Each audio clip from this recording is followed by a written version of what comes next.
देखिए, हम आज आपको बता रहे हैं कि जब दो नाउन एंड से जुड़े हों और अलग अलग व्यक्ति या वस्तु का बोध कराते हों तो वहां प्लूरल वर्ब का ही प्रयोग करते हैं। एज फॉर, जैसे हम एक ही सेंटेंस बताएंगे, आप समझ लेना। Principal and secretary were there. Principal, देखिए प्रिंसिपल और सेक्रेटरी ये दोनों अलग अलग हो गए तो यहाँ वर आएगा। यदि कंपटीशन में यहाँ वाज आता है तो ये गलत है, ये सही है। दूसरा, और यदि दो एडजेक्टिव एंड से जुड़े हों और एक ही व्यक्ति या वस्तु का बोध कराते हैं तो वहां सिंगुलर वर्ब का ही प्रयोग करते हैं। एज फॉर देख लीजिए, a black and white cat was moving. इसका मतलब यह है कि एक काली और सफेद बिल्ली, यानी कि बिल्ली एक है, तो यहां पर सिंगुलर वर्ब का ही प्रयोग होगा। यदि कंपटीशन में बता रहा हूं बच्चों आपको, यदि कंपटीशन में यहां वर आता है तो ये गलत है, ये सही है। और यदि देखिए इसके बाद और देख लीजिए, और यदि दो एडजेक्टिव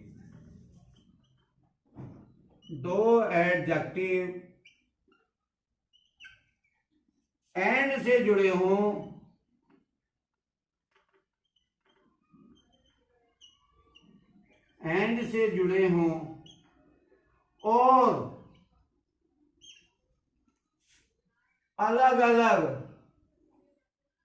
और दो अलग अलग व्यक्ति या वस्तु का बोध कराते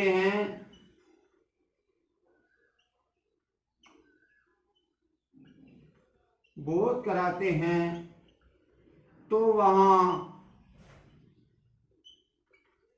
प्लूरल वर्ब का ही प्रयोग करते हैं। प्लूरल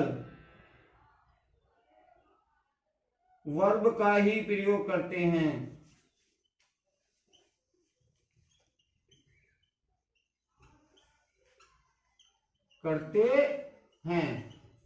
अब आप देख सकते हैं एज फॉर हमारा तो ये खत्म हो गया। As for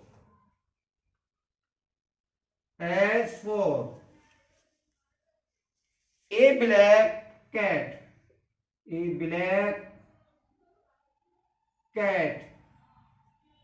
and a white cat